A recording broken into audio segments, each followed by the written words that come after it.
Shalom, shalom, que Dieu nous bénisse. Nous bénissons encore le Seigneur Dieu, notre roi, pour ce moment qui permet que nous soyons ensemble dans sa présence. Durant ce moment de l'école des fils des prophètes, Dieu va nous faire grâce et sa gloire va se manifester. Donc, nous demandons à tout le monde qui sont connectés de partager la vidéo. Tu es là, tu es connecté. Partage la vidéo. Et le Seigneur Dieu va nous visiter. Nous sommes dans ce puissant programme d'édification, d'aiguisement. Ce puissant programme qui va nous faire du bien. Qui va mener un plus dans notre vie, notre destinée. Donc, je vous donne encore 2 minutes à tout le monde, s'il vous plaît. 2 minutes à tout le monde de partager la vidéo et d'identifier vos frères et sœurs, vos amis, parents et connaissances. Vous les identifiez, partagez la vidéo s'il vous plaît. Que Dieu vous bénisse. Shalom à tout le monde, partagez la vidéo s'il vous plaît. Invitons les autres. Nous sommes à ce grand programme, 4 journées d'école des prophètes. Ça sera un temps d'aiguisement, un temps de gloire et de puissance. Et le Dieu d'Israël va nous faire du bien. Partagez la vidéo s'il vous plaît. Partagez la vidéo et invitez les autres. Identifiez les autres. Nous allons commencer dans juste 2 minutes. On va commencer.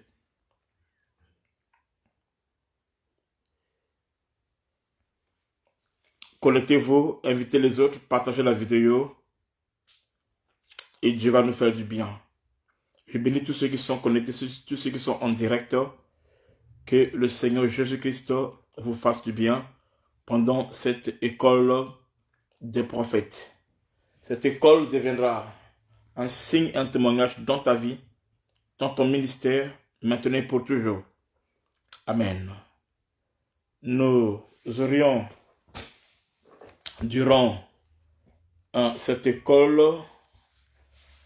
nous aurions, par la grâce de Dieu, à partager des sujets. Mais qui m'appelle maintenant là? Je sais le code, il m'appelle. Nous aurions des sujets à partager et qui vont nous faire du bien. Et le Seigneur Dieu va nous bénir. Donc, nous allons parler sur 4 sujets durant ces 4 jours. On parle sur 4 sujets durant ces 4 jours. Le premier sujet, nous allons parler sur le mystère de 2 trônes prophétiques. Amen. Le mystère de 2 trônes prophétiques, comment ça fonctionne. Nous allons parler sur comprendre et opérer dans le prophétique. Ce sera notre deuxième sujet. Nous parlerons sur les secrets et les codes prophétiques. Et enfin, nous allons parler sur voir dans l'invisible. Amen. Ça sera notre premier module de l'école des prophètes. Amen. Je répète pour ceux qui n'ont pas suivi. Nous allons parler sur le mystère des 2 trônes prophétiques. Nous allons parler sur comprendre et opérer dans l'onction prophétique. Le deuxième jour, troisième jour, nous allons parler sur les secrets et les codes prophétiques. Et le dernier jour, nous allons parler sur voir dans l'invisible.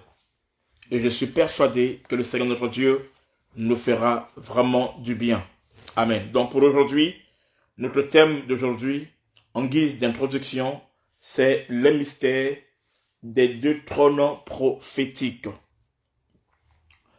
Alors ici, c'est vrai que je vais toucher des choses sensibles qui demandent vraiment une forte maturité, une forte compréhension, qui demandent une forte ouverture de l'Esprit de Dieu pour comprendre les choses d'en haut.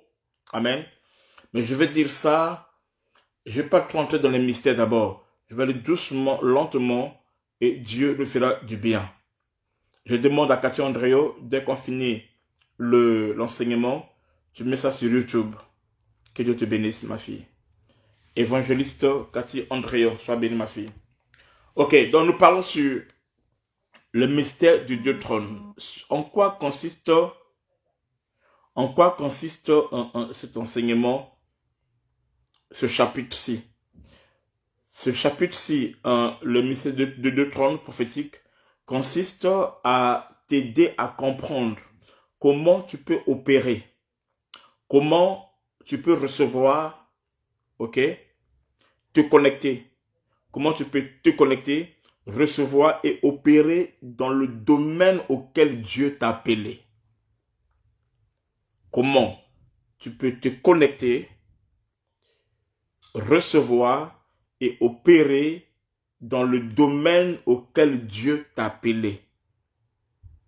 Ça peut être prophétique, dans les dons du Saint-Esprit, en liant à n'importe quel don du Saint-Esprit, que ce soit les dons de puissance, les dons de parole et consorts, ok, la prophétie, la guérison, n'importe quel don spirituel, comment tu peux te connecter à cela et comment tu peux recevoir et opérer, ok. Ça peut être le don de ministère, hein? C'est-à-dire que apôtre, prophète, et donc ce que je vais enseigner maintenant répond à n'importe quel don, que ce soit les dons de Christ ou les dons du Saint-Esprit, ok? Tous ces dons-là sont régis par ce principe que je vais enseigner aujourd'hui. Tous ces dons-là sont régis par ces lois que je vais enseigner aujourd'hui qui vont vous aider à opérer et à exceller. Amen. Dans n'importe quel don, grâce potentielle que le Seigneur a mis en toi. C'est vrai que nous allons parler plus dans le côté du prophétique. Ok? On va toucher ça demain. On touchera ça demain, le côté du prophétique. Mais cette loi régit tout système auquel Dieu opère. Amen. Toute loi, que ce soit, ce sont des principes qui opèrent dans l'invisible. Et dont Dieu manifeste à travers cela. Est-ce que vous comprenez? Si quelqu'un comprend déjà le premier cours d'aujourd'hui, rien que ce premier cours-là, tu comprends et tu appliques cela, tu es prêt à être utilisé par Dieu et tu es prêt à entrer dans une autre dimension avec Dieu et à devenir un signe qui va palper la gloire et la puissance de Dieu. Amen. Ok, je vais commencer maintenant. Je dois prier. Maintenant, avant que je puisse lire la Bible, je vais vous enseigner ce principe. D'abord dans le naturel. Ok? Avant qu'on puisse voir ça dans la Bible. Je vais d'abord vous enseigner ça dans le naturel.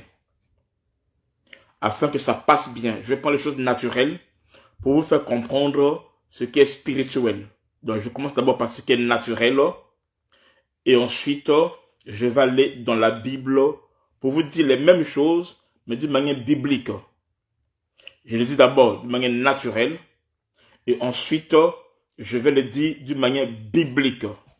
Alors, c'est à vous d'avoir l'oreille aiguisée et pour mieux comprendre. Ok? Dieu vous bénisse. Donc, les lois que je vais enseigner, ce sont les lois qui régissent l'onction, qui régissent le prophétique. Ok? Qui fasse que tu puisses exceller dans ce que Dieu t'a donné, ce que tu as reçu de Dieu, que tu puisses manifester avec puissance et gloire. Ok? Gloire à Dieu. Alors, il y a deux trônes. Lorsqu'on parle des trônes, on parle de la royauté. Pour qu'il y ait un trône, c'est qu'il y a un roi. Ok? On verse dans la Bible, hein? Je dis ça de manière naturelle. Après, vous entrez dans la Bible. Donc, pour qu'il y ait des trônes, il faudrait qu'il y ait quelqu'un qui domine sur ce trône. Tu es appelé à occuper un trône et à dominer sur le trône. Le trône peut être un don. Le trône peut être un ministère. Le trône peut être un mariage. Le trône peut être une affaire. Le trône peut être n'importe quoi que Dieu t'a établi, auquel tu dois opérer. Alors, donc, nous prenons le trône, exemple ici des trônes, et sur chaque trône, il y a un roi. Donc, nous avons deux trônes et deux rois. Ok? 2 trônes et 2 rois. Comprenez ça très bien. Je parle de choses spirituelles. Mais je vais d'abord dans le physique pour vous amener plus tard dans ce qui est spirituel afin que vous puissiez mieux comprendre. Amen. Donc, il y a 2 trônes et il y a deux rois. Amen. Pour qu'on impacte, ce qui fasse que tu puisses impacter, que ce soit dans n'importe quel appel, dans n'importe quel ministère, dans n'importe quel don, on appelle ça l'onction royale. L'onction royale, c'est ce qui t'emmène à impacter, ce qui t'amène, qui t'établit au sommet, qui t'établit à la grâce de Dieu, qui t'établit comme un aigle royal. Est-ce que vous comprenez? Alors, si tu as une onction royale, c'est que tu es un roi. Un roi, c'est celui qui règne. Un roi, c'est celui qui domine. Un roi, c'est celui qui opère. Un roi, c'est celui qui conduit. C'est un leader. C'est un aigle royal. Alors, quand vous voyez un aigle royal, quelqu'un qui opère, qui domine sur la terre, devant les gens, ok? Ça veut dire qu'il a un trône, où il opère, où il domine. Il a une capacité, il a des capacités, il a des potentiels qui lui permettent de régner, de dominer et d'opérer dans n'importe quel domaine. Ça peut être spirituel, comme ça peut être physique et consort.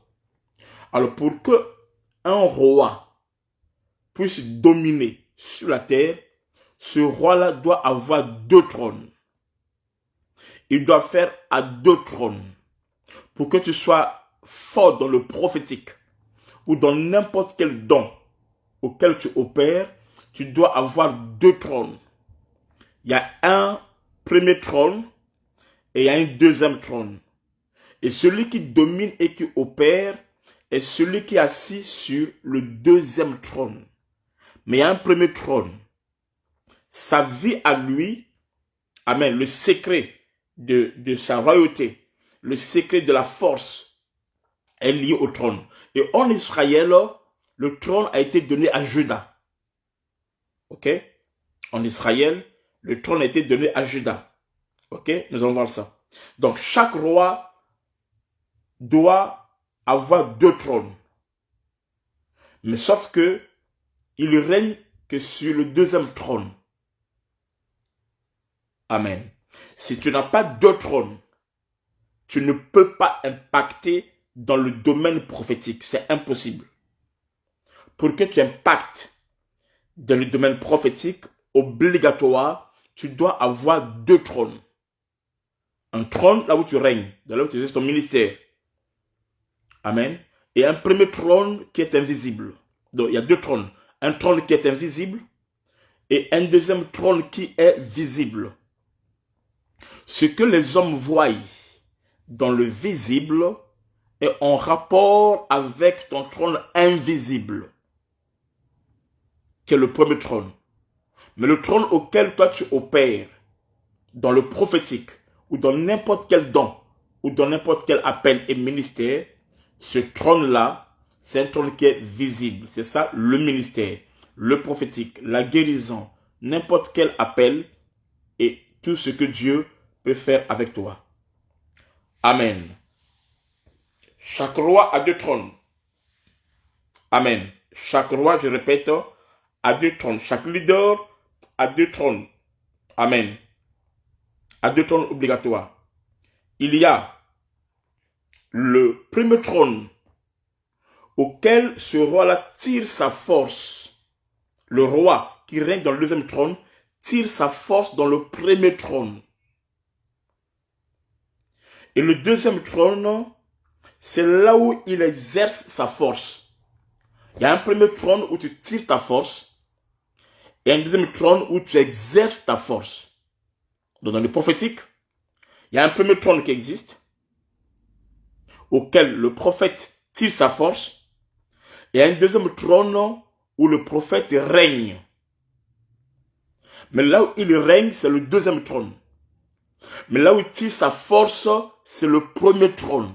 S'il n'y a pas ça dans ton ministère, dans ta vie, dans tout ce que tu entreprends avec Dieu, sache que tu ne peux pas exceller et tu ne pourras jamais aller loin. Retenez ça parce que je vais ouvrir ça dans la Bible. Amen.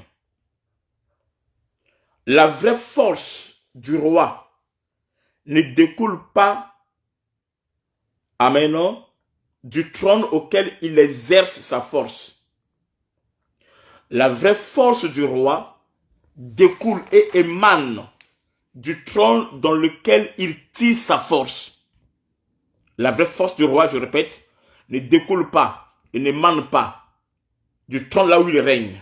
Dans la vraie force du prophète, ce n'est pas quand il prophétise là, n'est-ce pas ça? La vraie force de celui qui opère dans la guérison, ce n'est pas quand il est en train d'opérer là, c'est pas ça. Mais la vraie force de celui qui opère découle ou émane du premier trône auquel il tire sa force.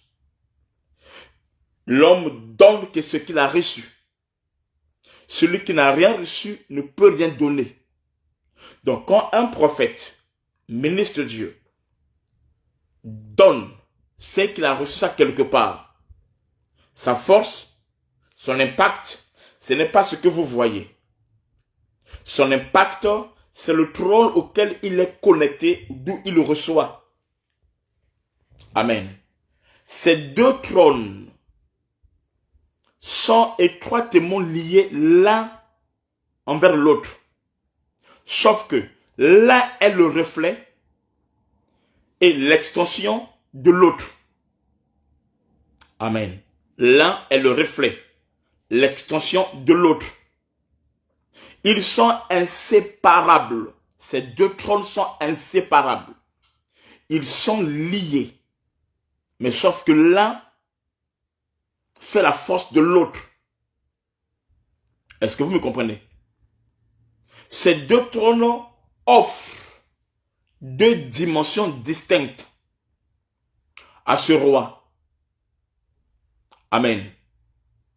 Il y a deux fonctions qui opèrent dans la vie de ce roi. J'explique cela. Devant le premier trône, le trône qui est invisible, auquel le roi tire sa force, quand le roi quitte son trône à lui, qui est le deuxième trône, et qu'il monte au premier trône, où il tire sa force, là-bas il n'est pas roi. Le roi est roi que sur le deuxième trône. Le roi est roi que sur le deuxième trône, le trône d'en bas. Mais devant le trône d'en haut, quand il monte, quand il est en face, en présence du trône d'en haut, le roi n'est pas roi. Le roi est roi que dans le deuxième trône. Si ce principe, tu comprends cela, et que cela rentre dans ton ministère, dans ta pensée, dans ton esprit, tu seras connecté. Et ce sera le départ de grandes choses. Amen. Je répète, devant le premier trône auquel le roi tire sa force, il n'est pas roi, il est sacrificateur. Sous le deuxième trône, il est le roi. Et il n'est pas sacrificateur. Quand il est sur son trône, le deuxième trône, il est le roi. Mais quand il monte sur le premier trône, il n'est plus le roi, il est sacrificateur. Devant le premier trône, il devient le serviteur. Il n'est pas le roi. Donc devant le grand roi, celui qui est roi n'est plus roi. Il est roi seulement quand il descend sur le deuxième trône. Ne en faites pas, on va aller dans la Bible, dans peu de temps. Amen. Amen. Quand le roi est sur le premier trône, devant le premier trône, le grand trône, il n'est pas roi, il est simple sacrificateur, un serviteur. Mais quand le roi descend, il est au deuxième trône, là où lui règne, il est roi. Ok? Devant le premier trône, le roi ne s'assoit pas. Là-bas, il s'incline. Mais dans son trône, à le deuxième trône, là, le roi règne. Il opère, il est roi. Est-ce que vous me comprenez? Amen. Mais le roi tire sa gloire, pas du premier trône, mais il tire sa gloire du pas du deuxième trône plutôt, il tire sa gloire du premier trône. Amen. Est-ce que vous comprenez? Tout ce que tu vois le roi faire dans le deuxième trône, amen, non? Il tire ça du premier trône. Il est connecté. Ces deux trônes sont connectés. L'un est l'original, l'autre est le reflet. L'un est l'original, dans la source, l'autre est la manifestation. L'autre est la manifestation. Tout ce que tu vois le roi faire sur le deuxième trône vient du premier trône. Donc si tu n'as pas le premier trône, sache qu'il n'y aura pas le deuxième trône. Tout ce que tu vois le roi faire, prenez ça s'il vous plaît, ça me dérange. J'aime ça.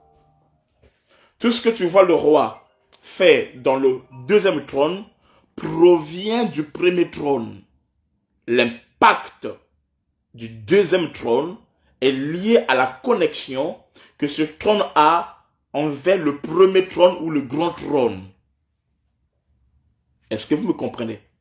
Je vais entrer dans la Bible, mais je vais d'abord dans le naturel, afin que vous puissiez comprendre quand je vais ouvrir le rouleau tout à l'heure. Amen. Amen. Si j'enseigne cet enseignement aux mystiques, hein, aux gens mystiques de ce monde, ils m'auront bien compris. Ils m'auront très bien compris. Mais on va aller doucement, vous allez comprendre. Amen. Sur le premier trône, amen, le premier trône tire sa force, sa vigueur, son impact. Le deuxième trône plutôt tire sa force et consort du premier trône. Amen. Mais sauf que ce roi ne règne pas au premier trône, mais il règne au deuxième trône. Le deuxième trône, c'est ce que tout le monde connaît. Le deuxième trône, c'est ce que tout le monde connaît. C'est la partie visible que tout le monde connaît. Le premier trône, c'est ce qui est invisible, que tout le monde ne voit pas. Il n'y a que le roi qui voit ça. Il n'y a que le roi qui est le deuxième trône, lui seul qui est connecté au premier trône. Amen. Mais quand le roi va vers le trône, le premier trône, amen, il ne va pas en tant que roi. Non, là-bas, il n'est pas roi. Il est roi seulement quand il est dans le deuxième trône. C'est là où il domine, là où il règne, là où il opère. Mais quand il monte sur le premier trône, il monte comme un sacrificateur, comme un serviteur. J'ai expliqué ça dans la Bible tout à l'heure. Amen. Il monte comme un sacrificateur, comme un serviteur. Au deuxième trône, amen. Au deuxième trône, il va comme roi. Au premier trône, il ne va pas comme roi. La force d'un roi ne découle pas de ceux qui se prosternent devant lui. Écoutez-moi très bien. La force d'un roi, écoutez-moi très bien. La force d'un roi ne découle pas de ceux qui se prosternent devant lui, dans le physique. Non. Sa force, amen, non? Sa force, c'est-à-dire que même si tu as beaucoup de gens qui t'acclament, qui te glorifient, c'est pas ça qui fait la force du roi. La force du roi émane et découle en ce que lui-même a la capacité de se prosterner devant le premier trône. Le roi lui-même, sa force, c'est pas quand les gens l'acclament, c'est pas ça. C'est pas quand il prophétise, c'est pas ça. La force du roi, c'est quoi? C'est quand lui-même a la capacité, faire quoi? D'aller devant le premier trône et de se prosterner. Ce qui se passe dans le second trône n'est que l'écho, n'est que la manifestation de ce qui s'est passé dans le premier trône. Ce qui fait sa force, c'est pas la gloire du deuxième trône. Ce qui fait sa force, c'est quoi? C'est sa capacité à lui de monter et de se prosterner devant le premier trône. C'est ce qui se, quand tu prends le premier trône, c'est ça qui donne la force, c'est que dans le second trône, que les hommes puissent se prosterner devant lui, le reconnaître comme roi. Est-ce que vous comprenez? Quand ce roi n'a pas cette humilité devant le premier trône, qu'il ne s'attende pas, amen, de régner dans le deuxième trône. Est-ce que vous avez compris? La force du roi vient de celui, amen, la force du roi vient de celui qui a la capacité lui-même de se prosterner devant le premier trône. Amen. Ce qui fait la force du roi, c'est sa capacité, ok, de se prosterner devant le premier trône. Est-ce que vous comprenez? Je répète. Les hommages que rendent les gens, les rois, que tu rends devant le premier trône, ça constitue ton sacerdoce. Le sacerdoce. Axel, je suis occupé vraiment. Pourquoi tu le fais du bruit?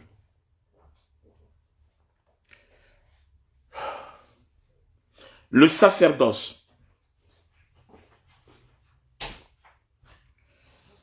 Le sacerdoce.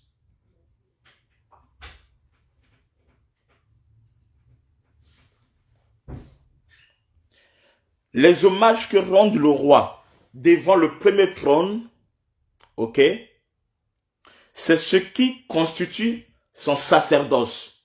Dans le sacerdoce, le sacrifice du roi, c'est pas dans le deuxième trône, c'est dans le premier trône. C'est là où il rend les hommages. C'est là où il fait des sacrifices. C'est là où il opère.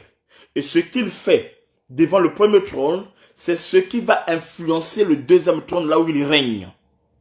Le règne dans le deuxième trône n'est pas lié aux hommages que tu reçois au deuxième trône, mais cela est lié aux hommages que tu reçois au premier trône. Tout à l'heure, je vais entrer dans la Bible pour expliquer les mêmes choses, mais en profondeur.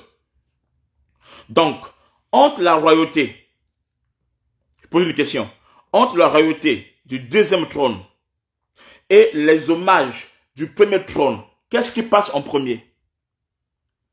Entre la royauté du deuxième trône et les hommages que tu fais sur le premier trône, qu'est-ce qui passe en premier? Quelqu'un peut me répondre? Est-ce que quelqu'un peut me répondre? Je répète, entre les hommages, ce qui fait ce que tu règnes, c'est la royauté au deuxième trône. Ma question c'est celle-ci. Maintenant, au premier trône, là-bas, tu n'es pas roi. Là-bas, tu veilles pour faire les hommages. Maintenant, ma question c'est celle-ci. Entre la royauté et les hommages, qu'est-ce qui passe en premier? Les hommages. Vous avez compris? Yes. Yes, c'est ça. C'est ça. Ce sont les hommages du premier trône. Ces hommages-là, c'est ça qui crée la royauté dans le deuxième trône. Voyez-vous, les hommages du deuxième trône,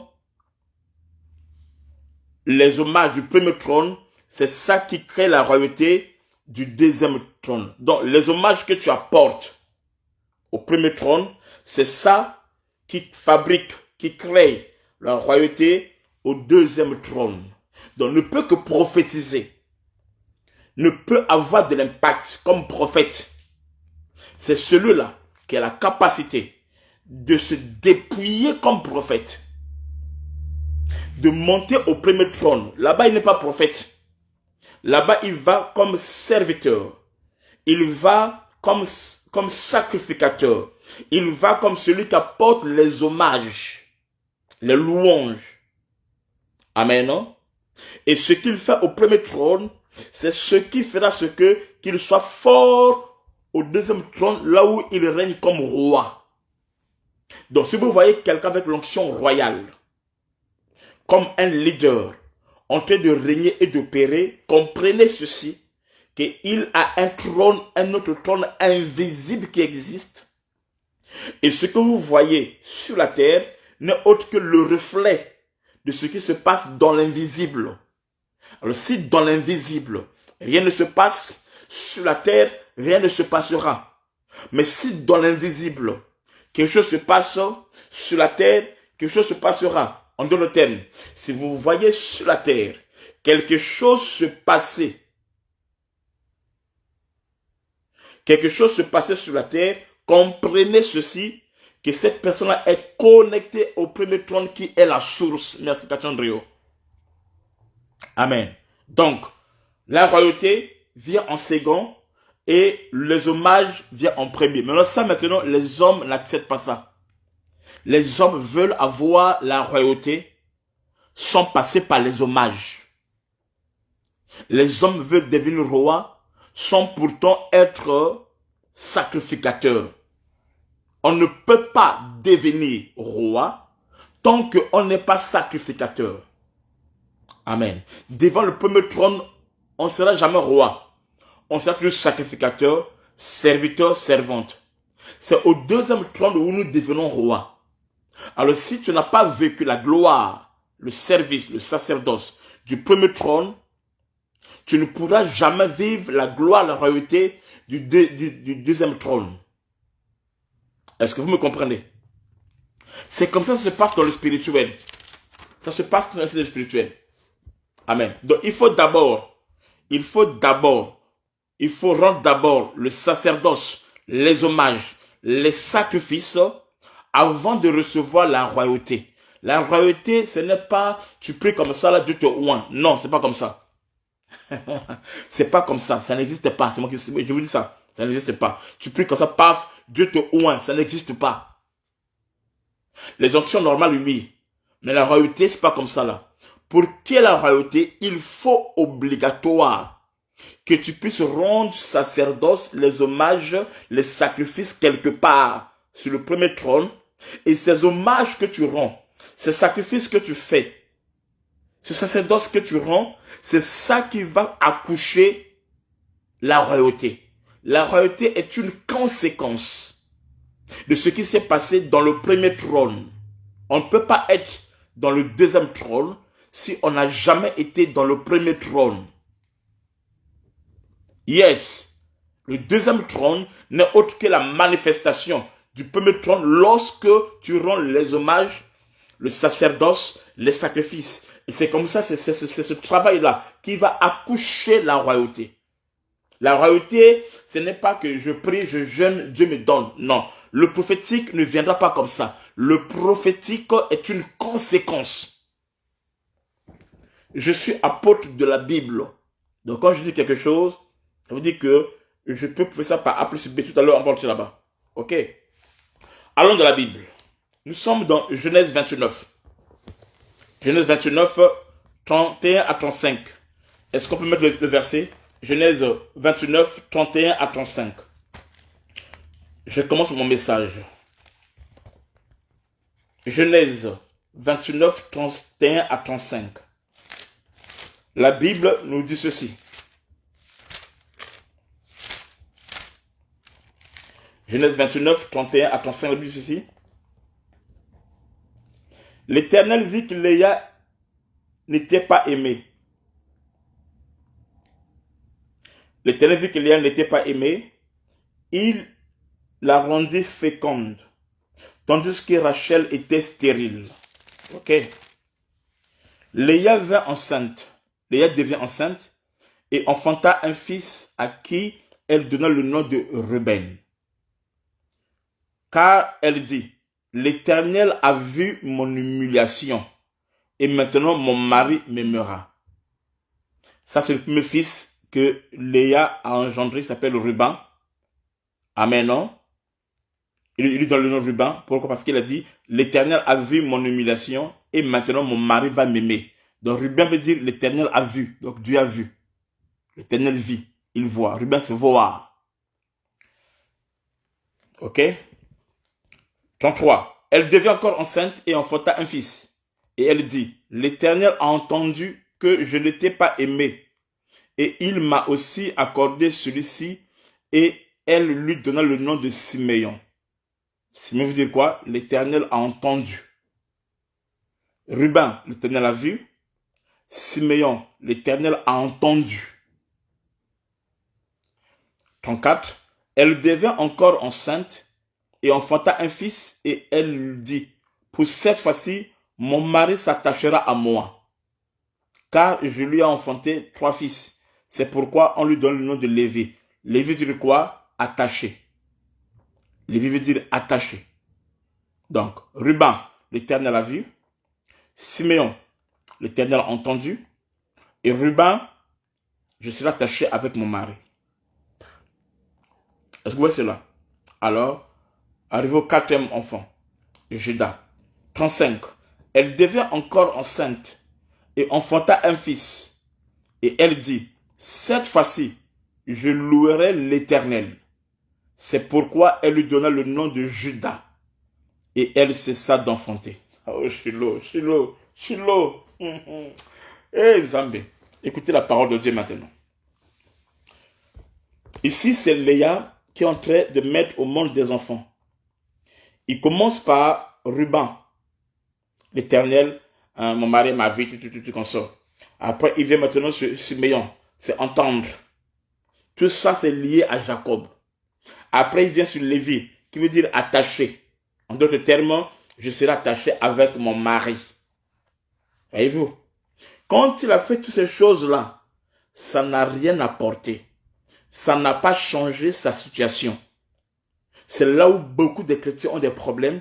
Parce que beaucoup de chrétiens ne peuvent pas régner, opérer dans la réalité. Pourquoi? Parce qu'ils passent tout leur temps à chercher des choses charnelles, les sensationnelles. Mon mari va me voir. Mon mari va entendre. Mon mari, je serai attaché. Est-ce que vous comprenez? Ça, ce sont les choses de la terre. Quand une personne marche par la vue, par ce qu'il entend, par ce qu'il lit à un homme, cette personne est charnelle.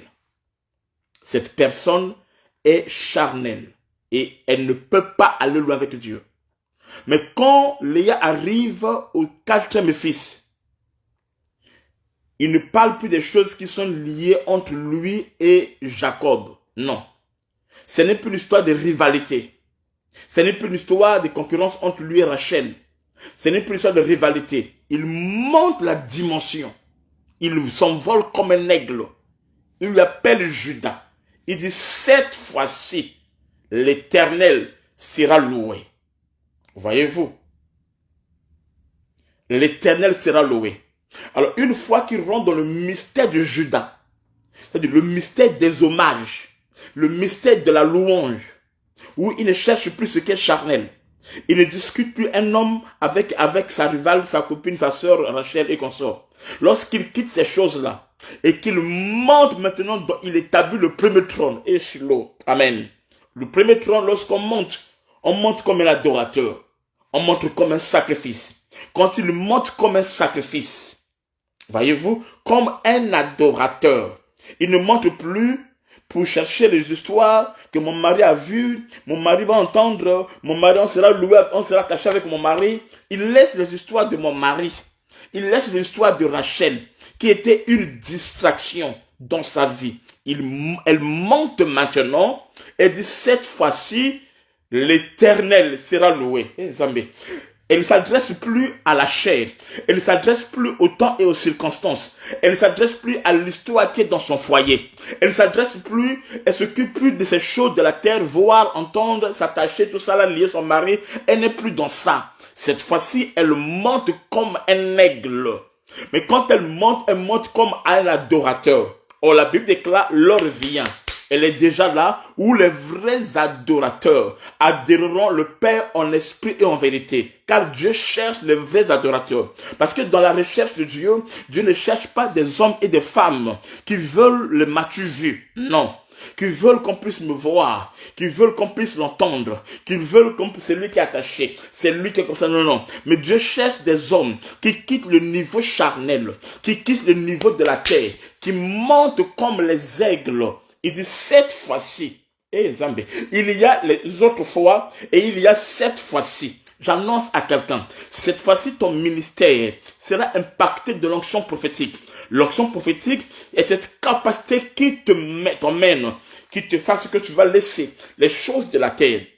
Tu vas laisser ce que la chair recherche. Amen. Tu vas monter dans les choses que l'esprit recherche. Notre Dieu, ce qui lie l'homme et Dieu, c'est l'adoration. La foi est une manifestation. Amen. Il va monter. Et quand Léa va monter, en laissant les choses de la terre, elle va monter Cette fois-ci, elle ne pense plus à elle, ni à sa relation avec Jacob. Maintenant, elle pense à l'Éternel, aux choses de Dieu, aux choses d'en haut. Il dit, cette fois-ci, l'Éternel sera loué. Or, quand une personne monte sur le premier trône et qu'il donne les hommages, qu'il donne les louanges, amen, non? Amen. Là où les hommages ont été donnés en haut, là où les choses ont été données, amen. La louange a été donnée, le sacrifice a été donné, amen. Non? Cela accouche la royauté. Si, voyez-vous, rien que le nom de Judas, le nom de Judas, c'est pas le nom qui est lié à la royauté. Non.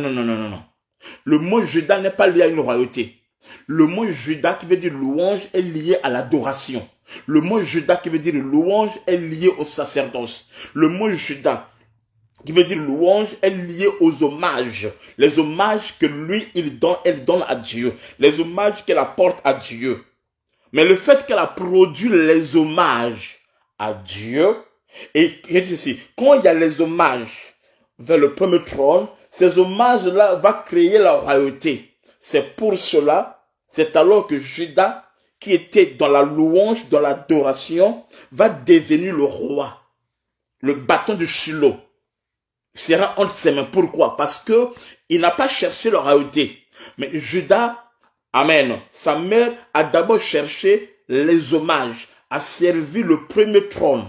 Une fois qu'elle a servi le premier trône, alors il y a eu la manifestation, l'extension du deuxième trône, c'est-à-dire la royauté. La royauté ici est une conséquence de ce qui s'est passé dans le premier trône.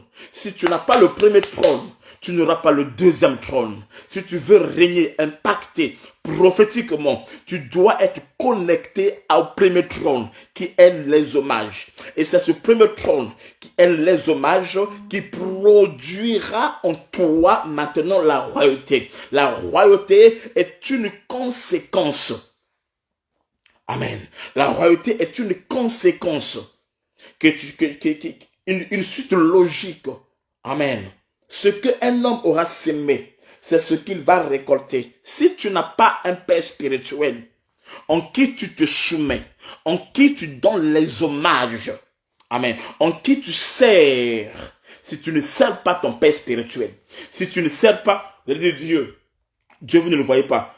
Il y a quelqu'un qui est déjà mis là. Amen. Il y a quelqu'un qui est déjà mis là. La personne qui est déjà mis là, c'est lui qui devient, amen, non, la vase qui va t'affecter. La vase qui a l'huile qui va t'affecter. Je vais vous scandaliser, écoutez-moi très bien. Depuis la Pentecôte,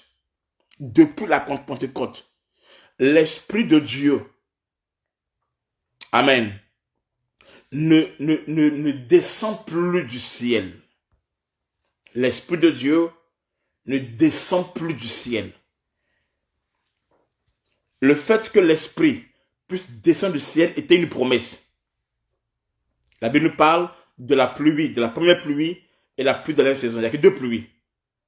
Pas 3, pas 4, il n'y a que 2 pluies. Depuis que l'Esprit de la Pentecôte, pour qu'une personne soit impactée, Dieu va te connecter à une personne qui existe déjà. Et c'est lui qui va t'impacter. Les apôtres ont reçu du ciel. Et ceux qui sont venus après la Pentecôte, ils ont été impactés par les apôtres. C'est pour cela. Pour que le Saint-Esprit, la plénitude de l'onction, puisse se répandre dans la vie de Corneille et consorts, Dieu a dû déplacer quelqu'un qui s'appelle Pierre. Il dit, va là-bas. Et dès qu'il va là-bas, la gloire se manifeste. Depuis la Pentecôte, Dieu s'est révélé, par exemple, à Saoul, à Paul. Paul a vu la colonne de nuée. Paul avait vu de ses yeux la colonne de nuée. Mais pour qu'il soit impacté, Dieu a dit quoi? Va dans la ville. Il y a Étienne qui est là-bas. Et c'est Étienne que Dieu a envoyé pour aller impacter Paul. Ça se passe comme ça. Tu dois avoir un premier trône obligatoire. C'est ce premier trône-là qui va fabriquer en toi le deuxième trône. C'est ce premier trône-là. Amen. Non? Le deuxième trône n'est autre que le reflet du premier trône. S'il n'y a pas un premier trône, il n'y aura pas un deuxième trône. Sauf que le premier trône, c'est là où tu donnes tes hommages, les sacrifices, le sacerdoce. Et c'est ce trône-là qui maintenant t'arrose, qui produit en toi la royauté. Le règne que tu auras dans le deuxième trône est lié, amen, à la connexion que tu as avec le premier trône.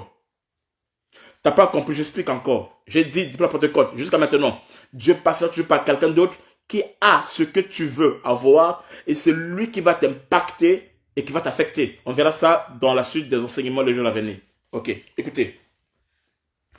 On ne parle du pauvre Lazare et l'homme riche.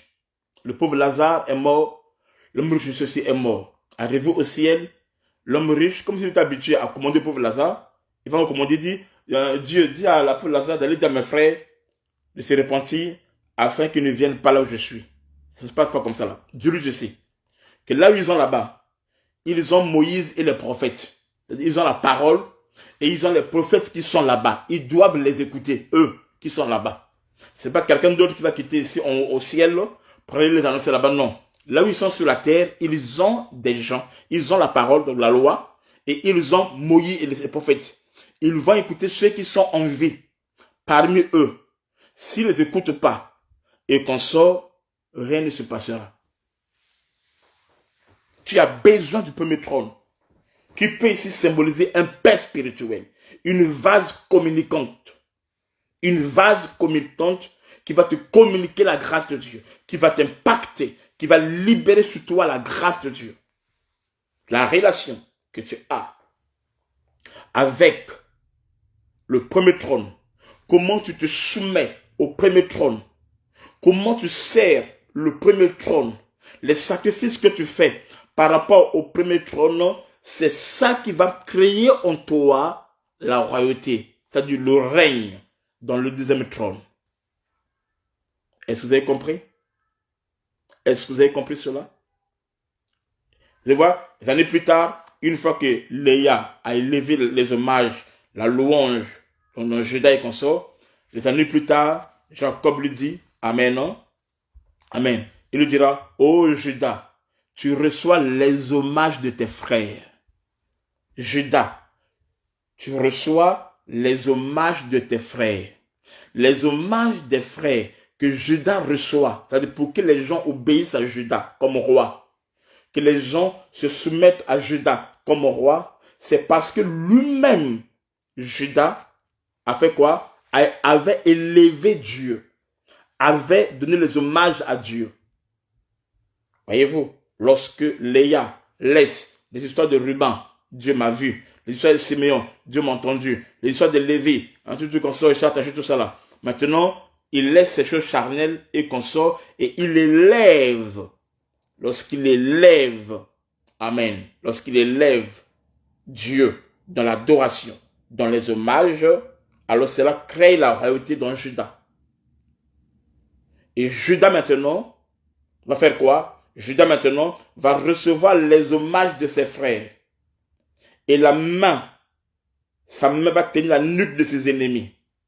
S'il règne, s'il est fort, si ses frères l'adorent, s'il est fort, s'il opère, il a la puissance, le pouvoir, amen, non? Ce n'est pas lié à lui, à ce qui se passe sur son trône, sur son règne, mais cela est lié aux hommages qu'il avait donnés à Dieu. Ces hommages-là, c'est ça qui fait quoi? Qui arrose son trône et qui lui permet de régner, qui lui permet d'avoir les hommages.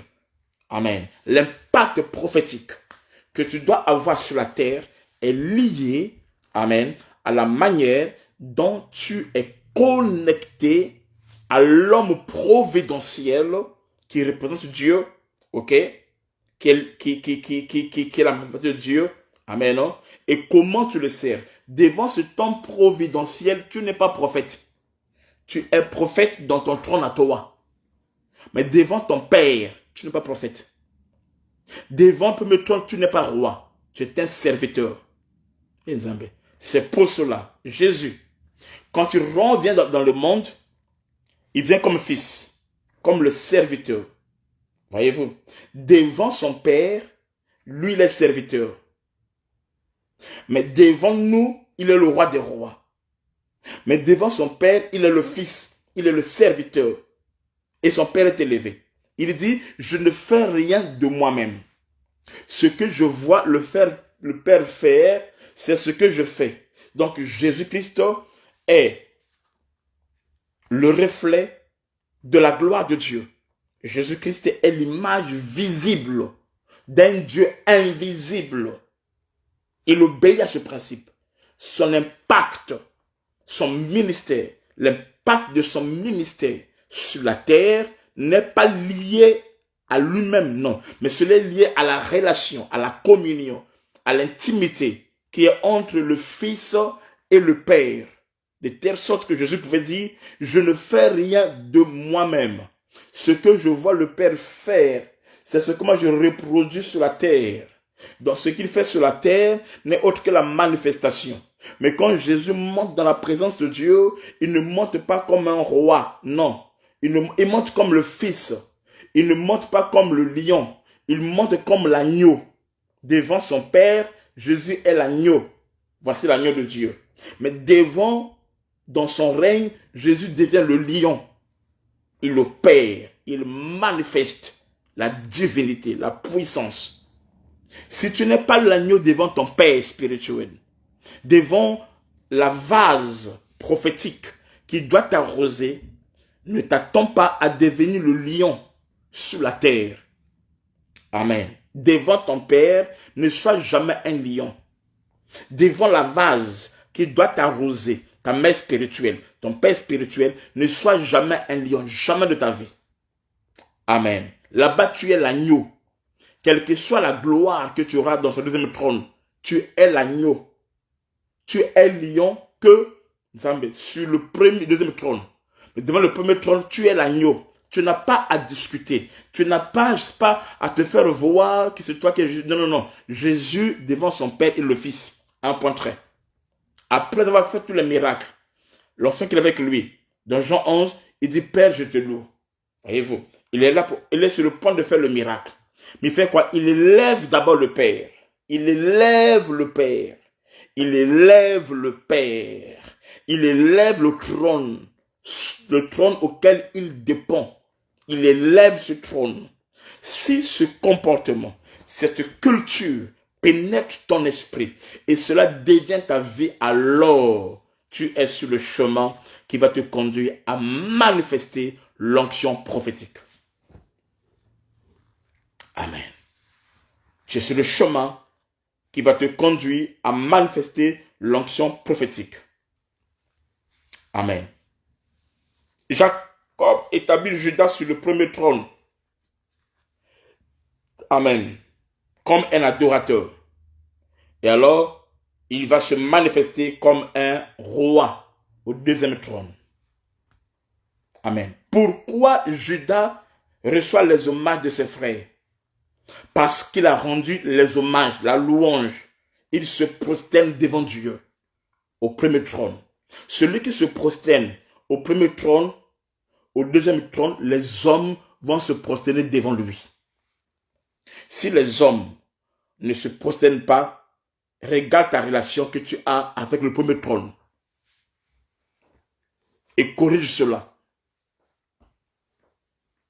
Si tu es un enfant dont le père dit bleu, toi tu dis noir à chaque instant, tu es impoli. Tu as un problème. Tu as un problème de mentalité sacerdotale. Tu as un problème d'éducation sacerdotale. Si tu passes à tout temps contredire ton père ou ta mère spirituelle à chaque instant, amen, amen, tu penses qu'il n'a rien compris, c'est que tu as un problème spirituel. Tu es réclamé. Amen. Vous voyez quelque chose. Jacob vient. Il doit bénir les enfants de Joseph. Il prend la main droite qui devait normalement être sur le nez, il met sur le cadet. Il prend la main gauche qui devait être sur le cadet, il met sur le nez. Joseph dit, c'est sûr que le vieux là, il a un problème, il comprend plus les choses. Il dit, papa, non, tu as fait l'erreur. La main droite, c'est le nez, et la main gauche, c'est le cadet. Amen. Alors, Il dit non, non, non, je n'ai pas fait l'erreur. Je sais ce que je fais. Il était dans le prophétique. Mais c'est lui, Joseph, qui n'avait rien compris. Parce que dans les temps à venir, l'aîné, le cadet, va assujettir à son aîné. Mais lui, il ne voyait pas ça. Il croyait que Jacob est déjà aveugle, il ne comprend plus rien, ou bien il confond les deux, qui est l'aîné, qui est le cadet, tout ça. Non. Amen. Amen. Faites attention quand tu veux corriger ton père. Même devant les gens. Oublie ton intelligence, là, même si tu as le doctorat. Ou si tu as l'argent. Ne sois pas là pour commander à ton père spirituel les choses qu'il doit faire et ce qu'il ne doit pas faire. Non. Si tu veux le parler, parle-lui avec sagesse. Il y a même des fils qui disent à leur père spirituel, papa, que Dieu te bénisse. Non, c'est le supérieur qui bénit l'inférieur. C'est dans tes prières que tu vas prier que Dieu le bénisse. Tu peux pas lui dire, papa, que mon Dieu te bénisse. Non. Toi, tu as quel Dieu? C'est lui qui a Dieu et qui te montre Dieu.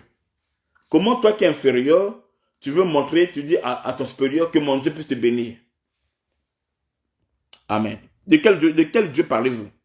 De quel Dieu parlez-vous? C'est le supérieur qui bénit l'inférieur. Il est le Dieu d'abord d'Abraham, Isaac et Israël. Donc, ils n'ont pas tous la même dimension.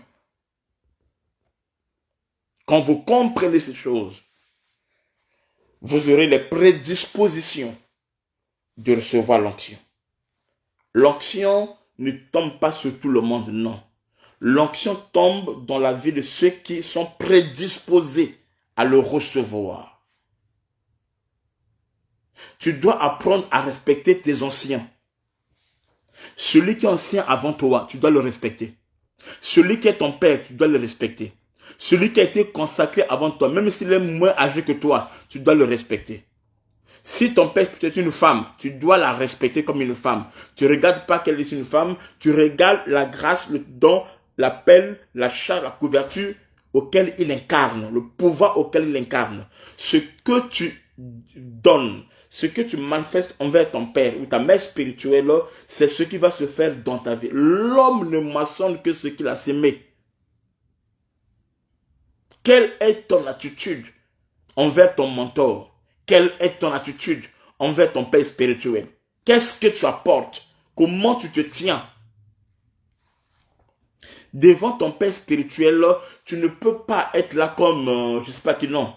Tu es un enfant. Tu t'humilies. Tu te rabaisses. Amen. Tu es serviteur. Ton père est là. Il n'y a qu'une seule place. Tu te lèves, tu lui laisses la place. Tu te rabaisses. Tu es le serviteur. Et cela déclare, Josué, serviteur de Moïse. Amen. Tu es le serviteur de ton père spirituel. Tant que tu n'acceptes pas cela, tu ne vas rien recevoir de lui, de l'onction prophétique. Dans le ministère, tu ne vas rien recevoir. Pourquoi? Il n'y a qu'une vase qui est élevée, qui peut arroser la vase qui est en bas. C'est le mouvement qu'a fait la femme veuve. Elle avait des vases. Il y avait une vase où il y avait un peu d'huile. Dans la vase qui a un peu d'huile là, doit être élevé pour arroser les vases qui sont en bas. S'il n'est pas élevé, il ne peut pas arroser les vases qui sont en bas. C'est ce que je vous ai dit. Il dit, si je ne pars pas, l'esprit ne viendra pas. Pour que l'esprit vienne, je dois être monté. Il faut que je sois élevé. Il faut que je parte. C'est quand je vais partir, amen, que la vase, lui, la vase qu'il est, peut maintenant oindre les vases qui sont en bas. Tu veux être oint, humilie-toi. Tu veux que Dieu t'utilise, humilie-toi. Si en toi, il n'y a pas la culture du sacerdoce, il n'y a pas la culture prophétique du sacerdoce, tu ne vivras jamais. Amen. Amen. Ne sois pas un orgueilleux. Ne sois pas quelqu'un qui parle mal aux gens. Ne sois pas quelqu'un qui parle de la vie des gens. Ne sois pas quelqu'un qui est impoli. Non. Quand tu parles avec ton père, parle-le avec respect. Pourquoi? Parce que ta vie, ta destinée est dans sa bouche, dans son cœur. Est-ce que je parle loin? On ne peut pas se prosterner devant deux entités. Non. Tu ne peux pas avoir un père spirituel ici et un autre père spirituel ailleurs, et ainsi de suite. Tu en as trop. Tu as un père spirituel ici dans l'église, là où tu es. Tu as un père spirituel sur Facebook. Tu as un père spirituel en RDC, je ne sais pas quoi, en Afrique du Sud, à gauche, à droite. À chaque instant. Amen. Que tu t'inclines devant un autre trône. Tu manques du respect à ton père spirituel, au trône auquel tu dépends. Et tu fais quoi? Et tu reportes toi-même le temps de ta bénédiction. La Bible déclare, on ne peut pas servir deux maîtres à la fois. Tu peux pas être le disciple, amen, non. Tu dois être disciple de la vase communicante. Tu peux avoir des mentors autant que tu veux, Paul l'a dit, mais un seul est ton père. Mais si tu as plusieurs pères, oui, c'est écrit dans la Bible. Mais tu vois le verset. Paul dit à Timothée, au Corinthe, vous avez plusieurs pères, plusieurs maîtres, les maîtres, mais un seul est votre père. Amen. Et on ne s'incline que devant son père. Devant son père, tu es un fils. Même quand tu peux devenir plus grand que ton père, il reste le trône auquel tu te prosternes. Il reste le trône auquel, amen, tu viens apporter tes sacrifices, ton adoration, tes hommages. Il reste ce trône-là. On ne se prosterne pas devant deux entités, devant deux trônes, non. On se prosterne que devant ce trône parce qu'il n'y a qu'un seul Père, qui est ton Père. Ok? Paul le dit. Il faut que ton affiliation paternelle soit claire dans ton esprit et connue par ton Père. Ça se passe comme ça. Amen.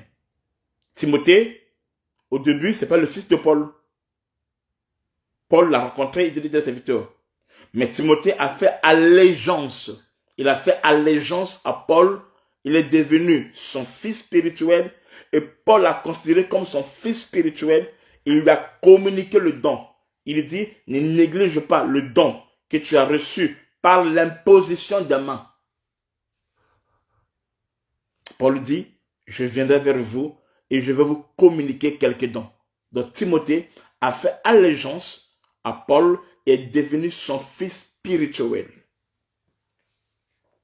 Tu ne peux pas être mon fils spirituel et être le fils de quelqu'un d'autre. Non, ça ne passe pas. Tu peux avoir des mentors. Les mentors, oui, les maîtres, hein, tout ça, tu peux en avoir autant que tu veux.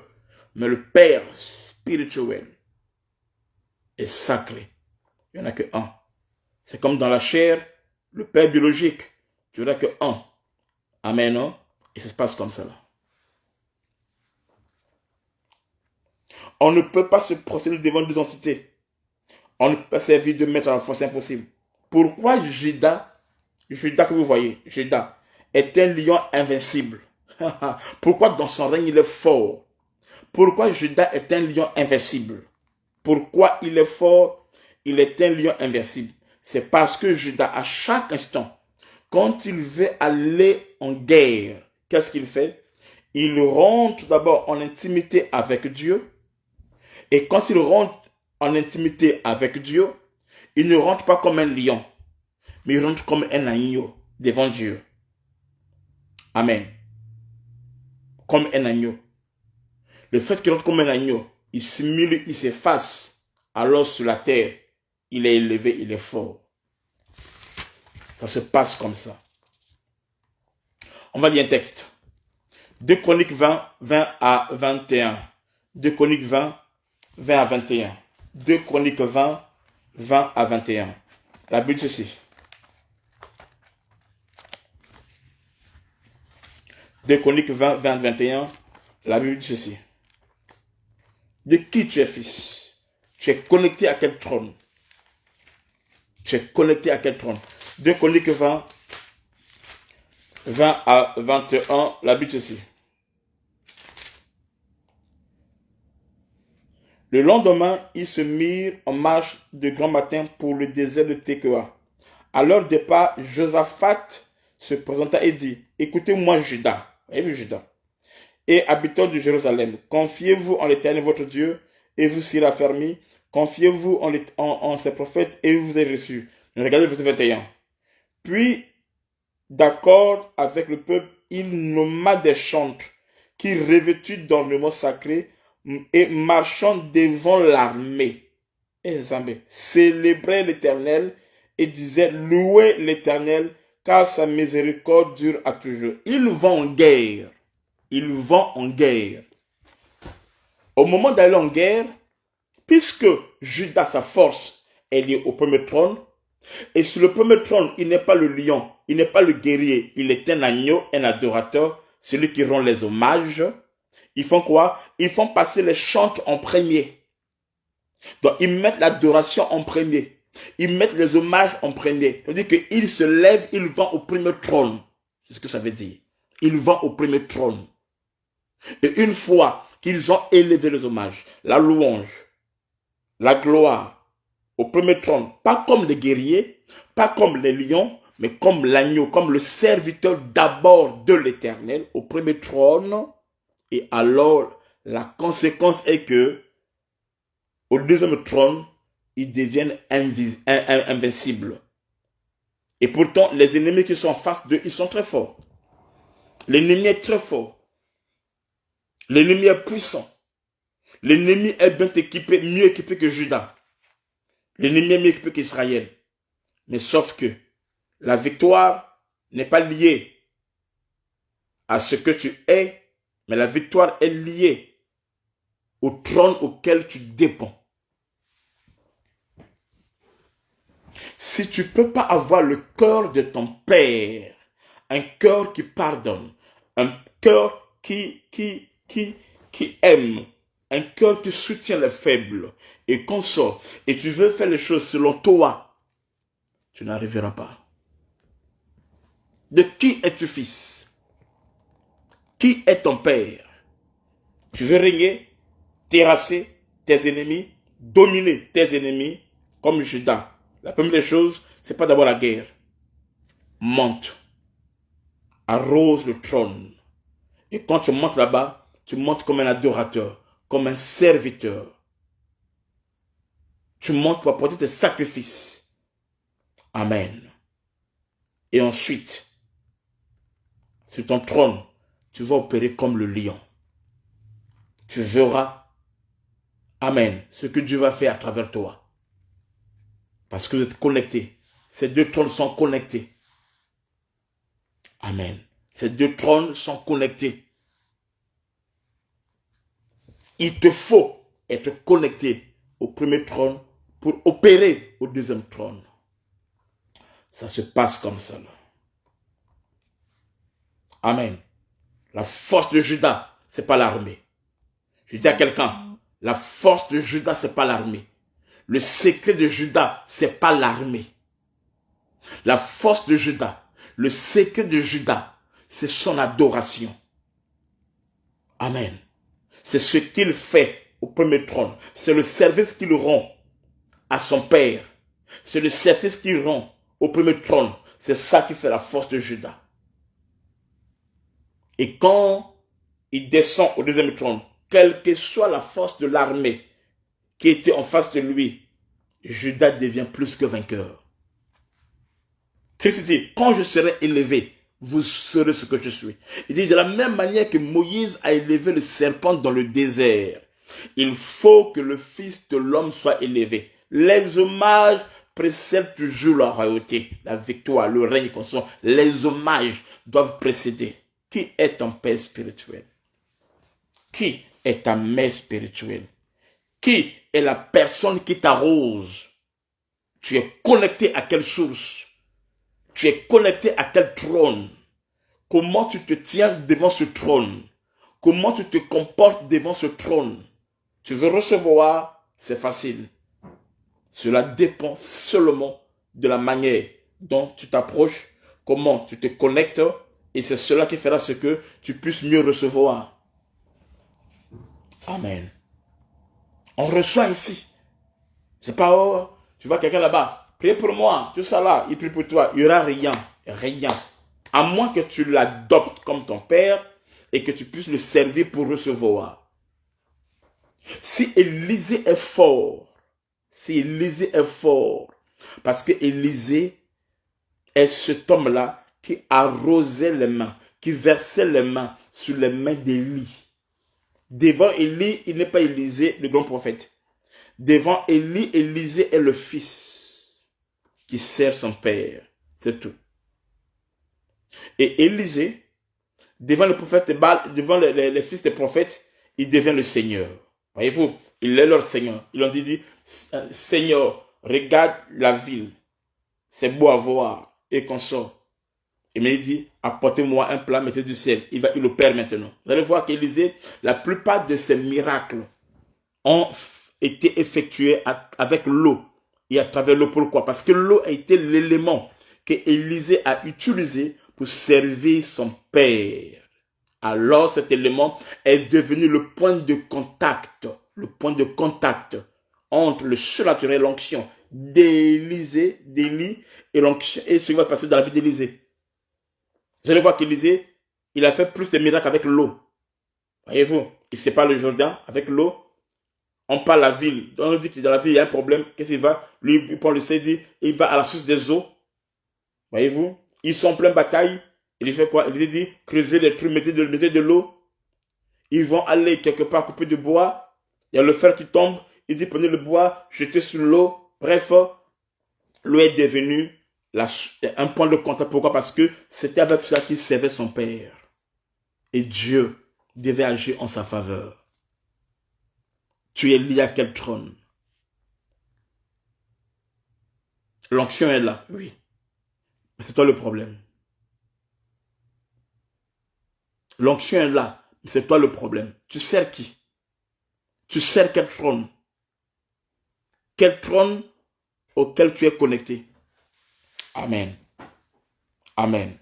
Ça ne se passe pas comme ça, là, non. Au hasard, comme ça, non, non, non, non, non, non, non, non, non. Vous ne verrez pas ça dans la Bible.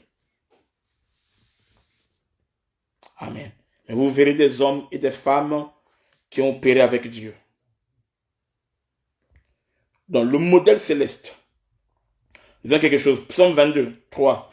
Psaume 22, 3. Psaume 22, 3.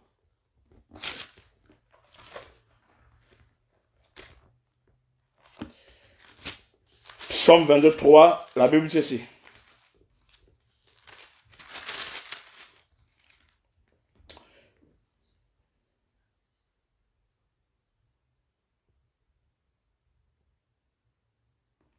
Attendez, s'il vous plaît.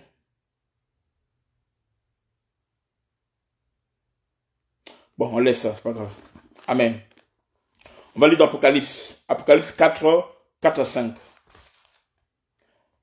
Apocalypse 4, 4 à 5. Apocalypse 4, 4 à 5. Vous voyez quelque chose? Apocalypse 4, 4 à 5. La Bible nous dit ceci.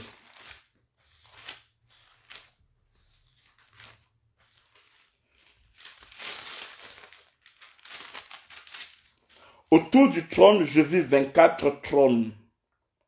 Et sur ces trônes, 24 veillards assis, revêtus de vêtements blancs, et sur leur tête des couronnes d'or. Du trône sortent des éclairs, des voix et des tonnerres. Devant le trône brûlent 7 lampes ardentes, qui sont les 7 esprits de Dieu. Amen. Ici, on nous parle sur les 24 veillards, qui sont des rois. Puisqu'ils ont des trônes, ils ont des couronnes. Ils sont des rois. Donc 24 rois qui possèdent du trône et ils ont des couronnes. Amen. Alors, il y a 2 types de couronnes, de trône. Il y a le trône de Dieu qui est là, qui est très élevé, et il y a leur trône à eux. Le premier trône, c'est le trône de Dieu. Leur trône à eux, c'est ça le deuxième trône. Est-ce que vous comprenez? Amen.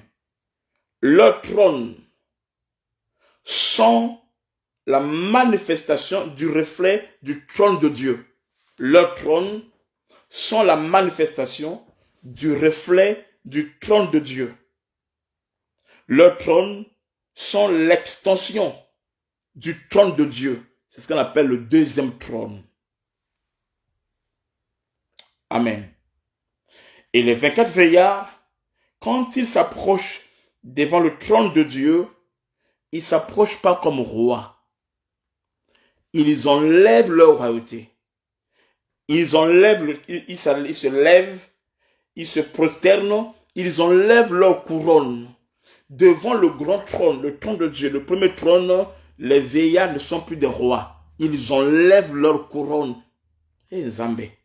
Ils n'abandonnent pas leur couronne. Ils n'abandonnent pas leur couronne. Ils jettent leur couronne. J'aime le mot jeter. Amen. Amen. Ils font le sacerdoce. Ils se prosternent devant le premier trône. Devant ce trône, ils ne sont plus des rois. Ils enlèvent leur couronne. Ils se prosternent. Ils deviennent des sacrificateurs, des adorateurs. Ceux qui rendent les hommages. Ils rendent les hommages. Ils enlèvent. Ils jettent leur couronne. Amen. Amen. Lorsqu'on dit jeter, c'est-à-dire que cette chose-là n'a plus d'importance. Ils n'abandonnent pas. Ils ne mettent pas de côté. Mais ils jettent. Donc, ils n'en ont plus besoin. Ils n'en ont plus besoin. Ils jettent. Quand tu es devant le trône, le premier trône, amen, tu dois jeter ce que tu es. Ne te sens pas que tu es là, c'est toi qui es femme mariée, homme marié, c'est toi qui as l'argent, c'est le pasteur là, que c'est là plein d'histoires, tout ça là. Il n'y a pas ça là-bas. Même si ce pasteur-là est son papier et que tu es son fils, devant ce trône-là, il est ton père, il n'est pas son papier. Même s'il a 8 ans, il a 10 ans, 11 ans, le fait que c'est le premier trône, tu dois se soumettre. La relation, l'obéissance, la communion, l'intimité que tu as, la complicité que tu as, le respect. Est-ce que vous comprenez? L'obéissance que tu as par rapport à ce trône, c'est ça qui déterminera ce que tu es, ce que tu vas recevoir. Ils laissent leur couronne. Leur couronne n'a pas de place là-bas. Ils jettent ça. Amen. Ils jettent leur couronne. Leurs titres n'ont plus d'importance là-bas. Si tu trouves une telle personne et que la personne est ouinte, attends-toi à être utilisé par Dieu. Attends-toi à recevoir, attends-toi à devenir un aigle royal. Ta domination, ton règne et consort est lié au trône auquel tu arroses. Où payes-tu tes dîmes? Qui a le droit de recevoir tes dîmes? C'est celui qui est sur le trône. Amen. Chaque roi a 2 trônes. Amen. Le premier trône, amen, est ce qui donne la force au deuxième trône. Le deuxième trône tire sa force au premier trône. C'est là où tu exerces ton pouvoir, le deuxième trône. Mais le premier trône, elle est invisible. Elle est connectée à ton père spirituel ou à la personne que Dieu a mis devant toi qui doit t'arroser. La puissance du premier trône, la puissance du trône visible est liée à la puissance du trône invisible. Tu tires ta force d'où? Amen. Et c'est comme ça que Dieu agit. Amen. Est-ce qu'on est là? Il y a la gloire, la louange dans le premier trône. Amen. J'ai dit le nom que Dieu lui a donné à son fils Judas, c'est pas un nom royal, mais c'est un nom sacerdotal et cela engendre la royauté. On ne peut pas s'approcher du premier trône de Dieu si on n'a pas la dimension royale. On ne peut s'approcher de ce trône, premier trône-là, que celui qui a la dimension royale. Mais pour avoir la dimension royale, il faut s'approcher avec l'adoration, la louange Et c'est ça qui engendre la royauté en toi. Amen. Amen. Et le diable fait de son mieux. Le vrai combat dans ta vie, c'est que le diable fait de son mieux afin que devant ce premier trône-là, que tu sois un rebelle, que tu deviens quelqu'un qui ne coûte pas, Dieu a dit à Moïse, tu feras selon le modèle que tu as vu d'en haut. Ce qui se passe sur la terre, le tabernacle, le trône, le trône doit être lié au modèle que tu as vu d'en haut. Ce n'est que cela qui fera ce que la Shekinah, la gloire, puisse descendre et Dieu puisse se manifester. Amen. Dans la présence de Dieu, on vient pour l'adorer. Devant le Père, on vient pour lui rendre des hommages, lui apporter des sacrifices. On ne vient pas comme ministre de Dieu, non, tu viens comme un serviteur, un fils.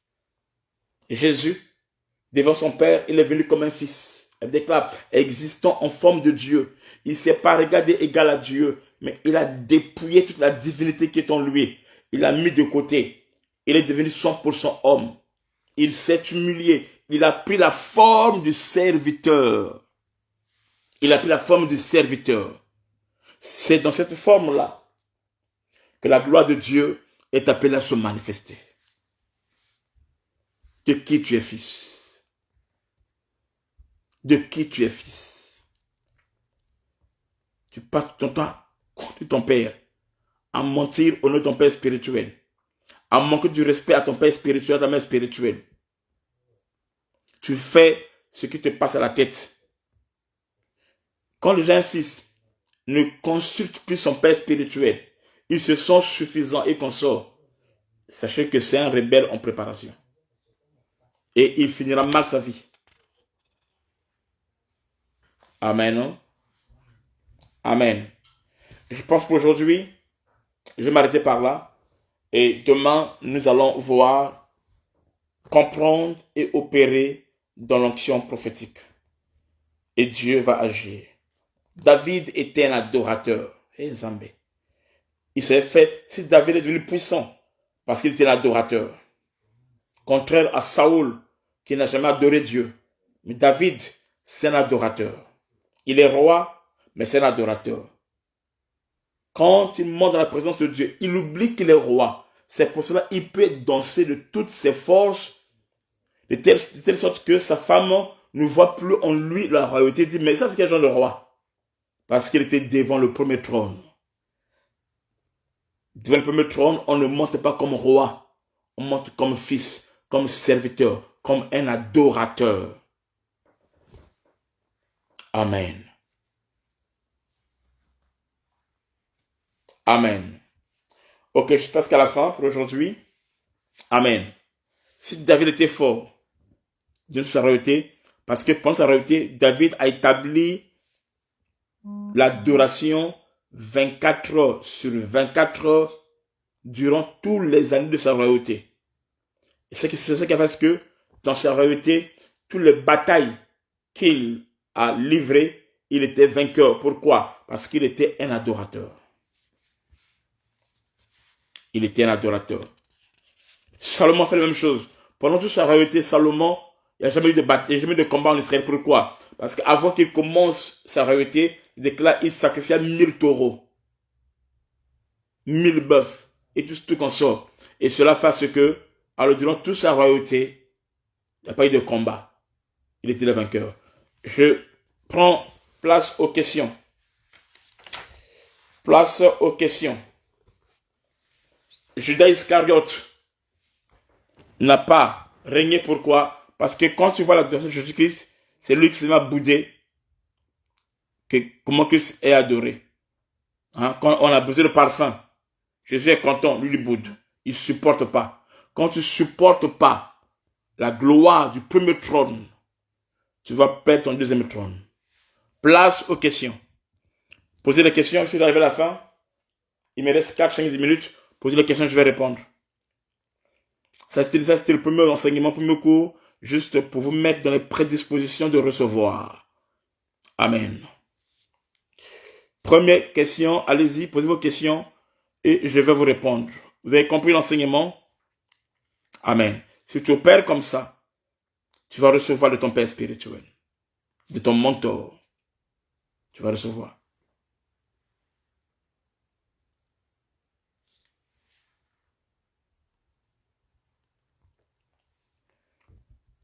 Mais, mais l'apôtre ici, comment quelqu'un écrit en mon nom au moment où je dis cela?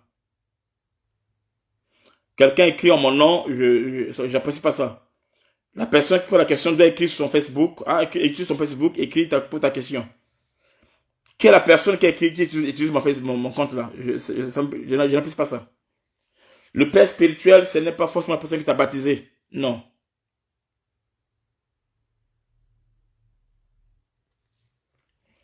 Le Père spirituel, ce n'est pas forcément cela. Non. S'il vous plaît, posez vos questions. Mais c'est qui utilise mon Facebook là?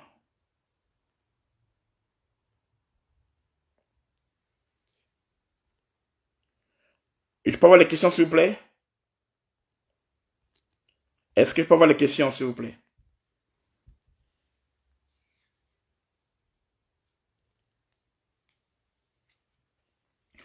Ah, la question là, c'est la prophétesse Inès qui dit, comme Lucifer équipe n'a pas supporté l'adoration à Dieu.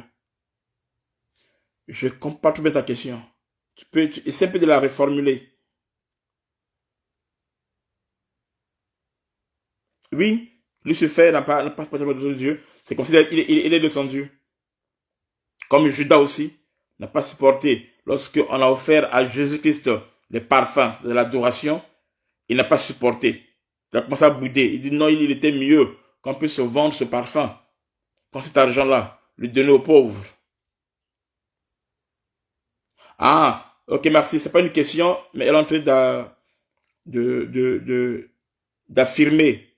Merci, sois béni. Voyez-vous, il dit qu'il n'est pas bon tout ça là. Et tout ce qu'il dit ça parce qu'il ne supportait pas la doctrine de Jésus-Christ. Pourquoi? Parce qu'en lui, dans Judas, il y avait des prédispositions de trahir Jésus-Christ.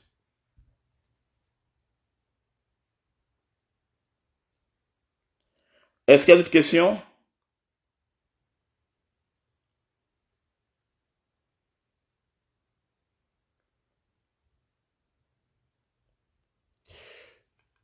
Mine d'or. Ta question, je ne la vois pas. Comment reconnaître votre père spirituel? Ça, c'est un sujet qui est très vaste. Je préfère pas toucher ça aujourd'hui. Ok, c'est trop vaste. Non, le père spirituel, c'est pas forcément la personne qui t'a baptisé. Pas forcément. Ça peut être lui, comme ça peut être lui. C'est pas forcément ça.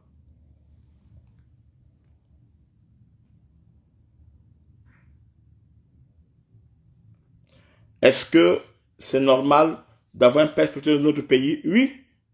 Moi, j'ai des enfants qui sont à l'île Maurice, je suis leur père spirituel, moi je suis en France. Moi, j'ai des enfants qui sont à Brazzaville, un peu partout, je suis leur père, je suis en France, on n'est pas dans le même pays. Ça peut arriver. Mais sauf que il doit être une vase communicante, c'est le problème. Il doit être une vase, il doit être un administrateur des mystères de Dieu. Un père spirituel, c'est pas un collègue, un père spirituel, c'est le pourvoyeur. Il est le pourvoyeur. Hein? Comme l'homme et la femme. L'homme est le pourvoyeur, c'est lui qui pourvoit. Il est le chef. Et le père spirituel aussi est celui qui t'emmène, qui te prend. Amen. Ok. On verra ça un autre jour, ce que c'est père spirituel, mais pas aujourd'hui. Et le sujet est très long. Je pense que j'ai été clair. Est-ce qu'il y a encore des questions, s'il vous plaît? Est-ce qu'il y a encore des questions, s'il vous plaît? Il y a une question là. Papa, à propos de la dîme, est-ce que je peux donner dans une autre église si je suis loin de mon père spirituel? Non. Il faut donner à ton père spirituel. S'il reste ton père spirituel, c'est à lui que tu paies ta dîme. Si tu es dans une église, tu paies ta dîme dans l'église là où tu es. Parce qu'il y a un père qui est là qui te nourrit.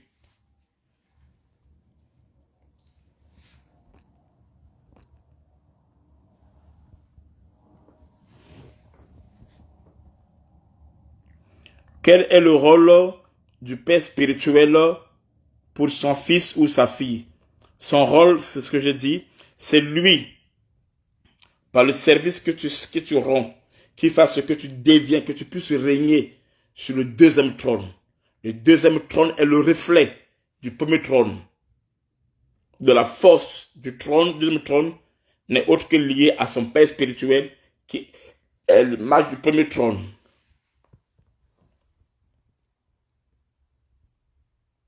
Qu'est-ce que l'hommage vers le premier trône? Ce sont les louanges, c'est l'adoration que tu apportes à Dieu, la considération que tu as envers ton père spirituel, la place dont il prend dans ta vie.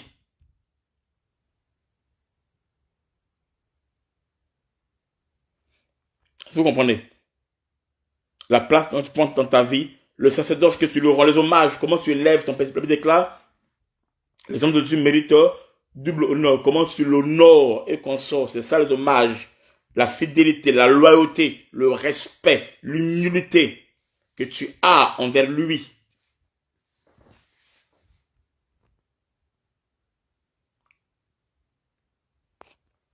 Une autre question? Ok.